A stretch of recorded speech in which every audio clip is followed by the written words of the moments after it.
नमस्कार दोस्तों, स्वागत है आपका स्टडी फॉर सिविल सर्विसेज में। यूपी पीएससी से रिलेटेड बेहद जरूरी अपडेट है।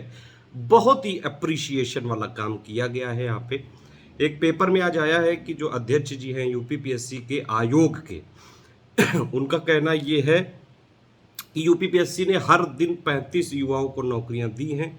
100 दिन का टारगेट 30 जून तक रखा गया था, 3472 को देनी थी, लेकिन यहाँ पे 3847 को दी है। वाह सर जी, चलिए सब लोग अप्रिशिएट करिए।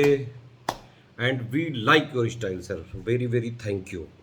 लेकिन सर जी एक चीज़ तो है, जो सर जी जैसे यूपीपीएससी के अध्यक्ष जी जो आए थे, इनकी नियुक्ति हुई थी पिछले साल 18 अप्रैल 2021 को। तो ये 100 दिन कहाँ से जो है कर रहे हैं, ये बड़ी समस्या है। लेकिन अच्छा काम किया है तो उसको अप्रिशिएशन मिलना चाहिए। और दूसरी बात ये भी है, यूपीपीएससी आयोग ही सिर्फ ऐसा आयोग है जो एग्ज़ाम अपने टाइम पे कंडक्ट कराता है, डेट जो है बढ़ने नहीं देता। इस बात के लिए तो जितनी अप्रिशिएशन किया जाए उतना कम है सर। लेकिन कुछ जो है हमारे छात्रों के बहुत इंपॉर्टेंट इशू हैं, प्लीज़ सर इन पे ध्यान दे दीजिए, बहुत बहुत रिक्वेस्ट है आपसे। पहला इशू है स्केलिंग और मॉडरेशन। अब स्केलिंग के लिए क्या है, आज पेपर में आया है कि हाई पावर कमिटी बनाई जाएगी।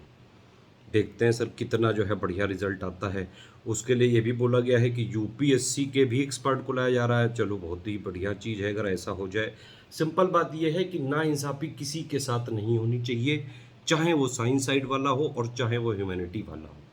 क्या कहते हो आप लोग? आप लोग खुद बताइए भैया, मालिक आप ही लोग हैं। और भी कुछ इशू हैं, जैसे बची हुई वैकेंसी बार बार जो है अनभरी जो रह जाती हैं वैकेंसियाँ, उनके लिए सर क्या प्रावधान है, वो कब निकाली जाएंगी? बीईओ की भी रह गई हैं, आरओ की भी कई सारी पोस्ट हैं वैकेंट हैं, कब नोटिफिकेशन आएगा? सर कैलेंडर एंडर जो है नया वाला जारी कर दीजिए कि अब कैसे क्या आने वाला है। एक और चीज़ है कि भैया एज रिलैक्सेशन मिलना चाहिए। पहली बात तो ये कि एज रिलैक्सेशन उन लोगों को मिलना चाहिए जब से पैटर्न चेंज हुआ है 2018 से। यूपीएससी ने भी दिया था सर। आप सारी चीज़ें यूपीएससी का ही क्योंकि फॉलो करते हैं, और हम सर आपके उपासक हैं, पूजा आप जो है हमारे भगवान हैं, हम आपके पुजारी हैं, हम आपको सिर्फ फॉलो करते हैं बस। लेकिन सर यूपीएससी को आप फॉलो करते हैं इतनी तेज़ी से, तो उन लोगों ने भी जब पैटर्न चेंज हुआ था तो फिर 2 साल का अटेम्प्ट दिया था एक्स्ट्रा, लेकिन यूपीपीएससी ने सर नहीं दिया है। कई स्टूडेंट आज भी इस बात के लिए मुद्दा उठा रहे हैं। कोविड के लिए सरकार ने सारे वर्गों को छूट दी है, छात्रों से सर क्या ऐसी दुश्मनी है? दे दीजिए ना सर, क्या हो जाएगा इससे? ईडब्ल्यूएस रिलैक्सेशन वाले में आप ये समझिए कि रिजर्वेशन तो दे दिया, अगर आपने उसमें एज का रिलैक्सेशन नहीं दिया लिमिट का, तो फिर फ़ायदा क्या है उसका? बड़ा समस्या है वाली बात है। फिर सर ये जो मार्कशीट नहीं आती है कई सारे एग्ज़ाम की, ये भी एक कुछ इशू है। फिर उससे भी और बड़ा इशू है कि हर बार प्री में जो रॉन्ग क्वेश्चन दे दिए जाते हैं, मतलब स्टूडेंट्स को उलझाने के चक्कर में गलत वाले क्वेश्चन, या फिर ऐसे क्वेश्चन जिसके एक से ज़्यादा आंसर होते हैं जबकि वहाँ 1/3 निगेटिव मार्किंग है। सर समझ रहे हैं कितना क्रिटिकल और सेंसिटिव ये इशू है? प्लीज़ सर एक्शन लीजिए। यूकेपीएससी और या फिर एक और कोई आयोग है, वहाँ पे अभी उन लोगों ने जो अपने विशेषज्ञ पैनल है उनको बैन कर दिया, जो लोग ऐसे क्वेश्चन बना रहे थे।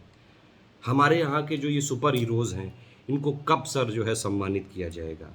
जो बार बार गलत क्वेश्चन बनाते हैं स्टूडेंट के जो है एक एक सर पॉइंट पॉइंट नंबर से जो है कट ऑफ पे नहीं हो पाता है। प्लीज़ समझिए सर, आप भी इलाहाबाद हॉस्पिटल में, सॉरी हॉस्पिटल नहीं, सॉरी हॉस्टल में रहे हैं, माफ़ी चाहेंगे। प्लस और भी चीज़ें हैं। ये जो है सर कई दिनों से बहुत सारी वैकेंसियों की जांच चल रही थी सर, उसका भी कुछ पता नहीं है, कोई अपडेट आता ही नहीं है। जब चुनाव आने वाला होता है तब वो मुद्दा एकदम से आता है कि हाँ अब सीबीआई रिपोर्ट देने वाली है, ये सब चीज़ें हैं। अच्छी चीज़ है कि सरकार अच्छा काम करती है, लेकिन सर ये कुछ थोड़े बहुत इशू और है ट्रांसपेरेंसी वाले, इनको भी सॉल्व कर देते तो बढ़िया रहता। एक और सबसे बड़ा जो सर दुखद वाला इशू है, आपको सर लग सकता है कि रीजनलिज्म वाली भावना, नहीं है सर, कतई नहीं है।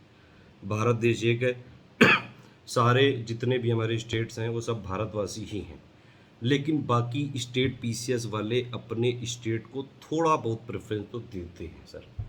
लेकिन यूपीपीएससी यूपीएससी को इतनी बुरी तरह से, इतनी अच्छी तरह से जो है फॉलो करता है कि आप समझिए यूपीपीएससी और यूपीएससी का पेपर जो है एक तरह से ऑल इंडिया लेवल का पेपर होता है, तो सारे लोग कोई भी टॉप कर सकता है। आप मुझे बता दीजिए सर, यूपीपीएससी और बीपीएससी में भी कह रहे सही है, इन दोनों के अलावा राजस्थान हो गया, उत्तराखंड हो गया, क्या इसमें कभी कोई दूसरे स्टेट का स्टूडेंट टॉप कर सकता है? तो क्या ये यूपी के राज्य के लोगों को कोई भी प्रेफ़रेंस नहीं मिलना चाहिए? ऑप्शनल हटा के क्या यूपी स्पेशल का पेपर नहीं डाला जाना चाहिए? वो उन लोग को सर्व तो यूपी पीएससी में ही करना है। सर सोचिएगा, और मुझे लगता है कि सर आप काफ़ी ज़्यादा इंटेलिजेंट हैं और हम लोगों से बहुत ज़्यादा जो है इंटेलेक्चुअल समझ रखते हैं। प्लीज़ रिक्वेस्ट है, स्टूडेंट को सपोर्ट करिए। और भैया जी और बहनी जी, आप लोग जो देख रहे हैं ये सब चीज़ें, अपना अपना एक एक लाइन कमेंट जरूर करो और लाइक और शेयर करके सबका पहुंचा दो, ठीक है? बाकी हम आपके साथ हैं, सपोर्ट बनाए रखिएगा, प्रयास जारी रहेगा। जो अच्छे काम आयोग के होते हैं उनको अप्रिशिएट ज़रूर करना चाहिए। आयोग जो एग्ज़ाम कराने की डेट है उसमें काफ़ी अच्छा करता है। बस ये है कि कुछ थोड़े बहुत इश्यूज़ हैं, उनको भी सर सॉल्व करिए प्लीज़ सर।